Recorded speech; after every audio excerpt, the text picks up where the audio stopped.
Jimmy Butler scored a playoff career-high 45 last night as the Heat took a 2-0 series lead against the Hawks. Final score 115-105. Butler went on a personal 7-0 run down the stretch in the fourth to seal the deal. Afterwards, Butler said he's a different player now than he was during the franchise's run to the NBA Finals in the bubble 2 years ago. Shannon, what do you think? Players and coaches in that locker room, they were raving about Butler after the game. Do you think he's gone from star to superstar? I don't consider Jimmy Butler a superstar, Skip. I'm sorry, I just don't. I know what he did when he did that bubble, Skip. Game 3, he was 40, 11, and 13. Game 5, he was 35, 12, and 11. And then in Game 6, he had 12 points. Yep. Far too many times. In 3 years, and since he's joined the Heat, he's 21, 6, and 6 over those 3 seasons. He's shooting 24% from the three-point line. Skip, when I think of superstar, names LeBron, KD, Jokic, Giannis, Luka. I think of superstar. I don't think of Jimmy Butler as a superstar. I'm sorry. I think he's a very talented player. I think he's an all-star. I think he's a star. But, Skip, when you go to that crescendo, when you go to that shelf up here, Jimmy Butler is not on that shelf with KD. Mm-hmm. He's not on that shelf with LeBron and those other guys that I mentioned. I'm sorry. I just don't see it. Mm-hmm. Plus, I don't see the consistency enough. I know he can have games like he had last night, but they come few and far between, even in the regular season. So, like I said, all-star, star, superstar, I don't see that, Skip. I'm sorry. I'm sorry. I'm sorry. Not even in the postseason. No.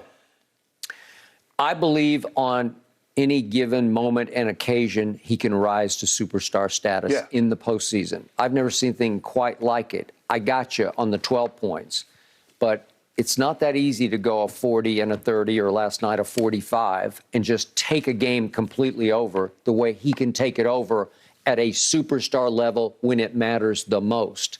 So you do remember that. Now, he was in Chicago. He was in Minnesota. He was in Philly. Mm-hmm. So, I mean. Gotcha. The issue with Jimmy Butler is he's just difficult to live with. Oh, he burns bright, but he doesn't burn long. No, he doesn't burn long. And he's going to burn out the coach. He's going to burn out the locker room. He's going to burn out the owner. Mm-hmm. And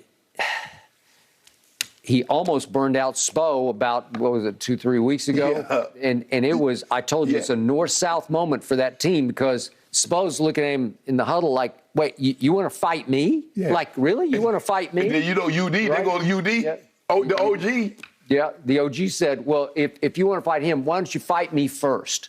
And Jimmy apparently wanted no part of UD, right? He don't want no Mr. 305. And then after a while, Spo, after he thought about it, then he's like, wait a second. Did you just say that to me? And he goes right back in his face and has to be restrained. I've never seen Coach Spo do that, right? Nah, you'll normally see coaches, Skip, they normally let it go. Okay, flashpoint moment, north-south moment. Well, what do you always tell me?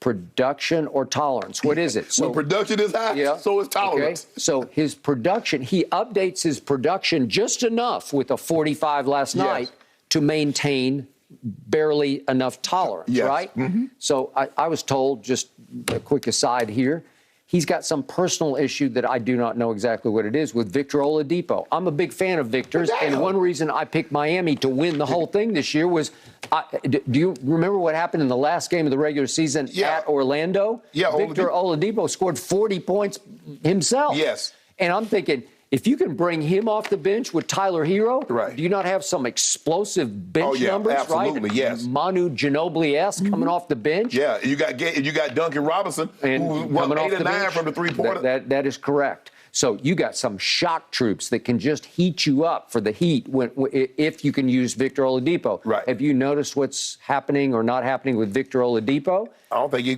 been DNP coach decision the first 2 games. Both games, he has not seen the light of play. Why is that? Well, I was told it's because Jimmy just flat out told Spo, I don't want to share the floor with him. I don't even know what the issue is, but there's definitely some personal issue going on between those two. Right. Well, this is vintage Jimmy Butler.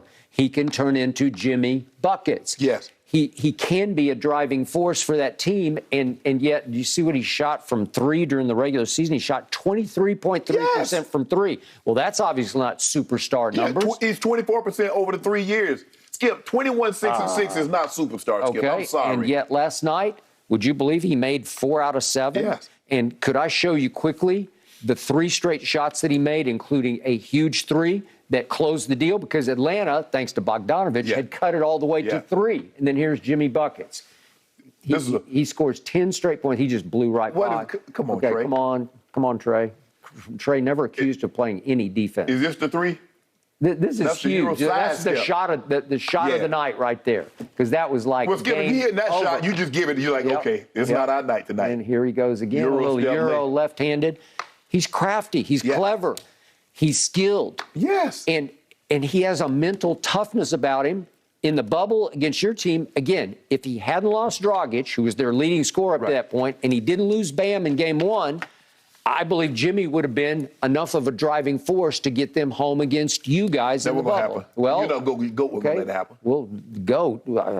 28, 11, and 9. Can I interest you in that? No drama. Excuse me, 29. I mean, the man averaged almost 30. He's only 2 points away from leading everybody in every statistical category throughout the playoffs. He was 2 points behind Anthony Davis. Yeah, and if Anthony Davis hadn't made the shot of shots in the bubble, a 3 to save the game 2 against Denver when the play was called for LeBron, and Rondo said, I looked him in the eye and he froze. That's what he said. And guess what happened?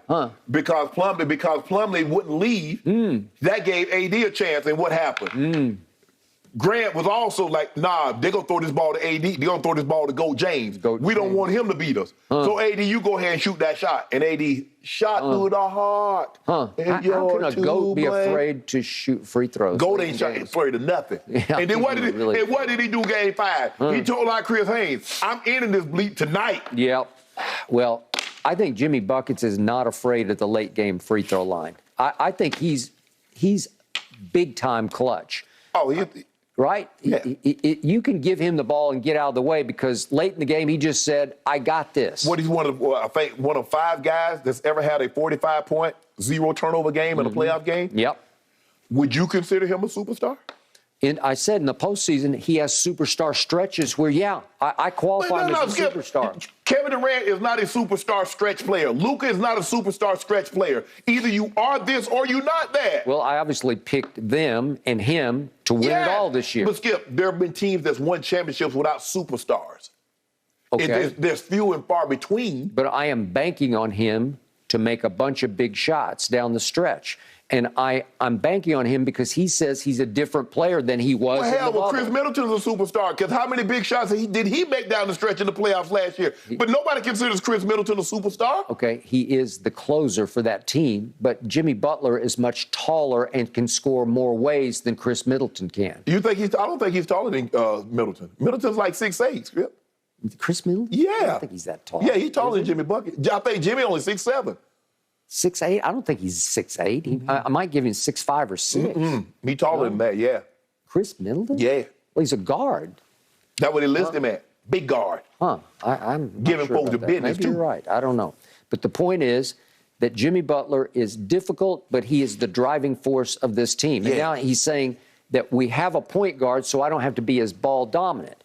And Kyle Lowry is not what he was in Toronto. He struggled this year. But I still love his presence. I love his defensive presence. I love the bulldog in him. And he can have a stretch where he lights you up and he goes 7 of 11 or 7 of 12 from the three-point line, ends up with 27 points and 10 assists. He has that, but like I said, he's a defensive guy. He plays really tough defense, going to draw a lot of charges. He's doing a great job when he's matched up against Trae Young. But like I said, I like Jimmy. I think he's an all-star. I think he's a star, but super. That's only reserved for a handful of guys, Skip. I'm sorry. Okay, well, we'll see. I think he's going to achieve superstar status, even in your mind, in the next month or 2. Okay, we'll see. We'll see. I'll be right here. I ain't going nowhere. Well, my dude will be right over here. 25 shots for Jimmy last night, guys. That is tied for the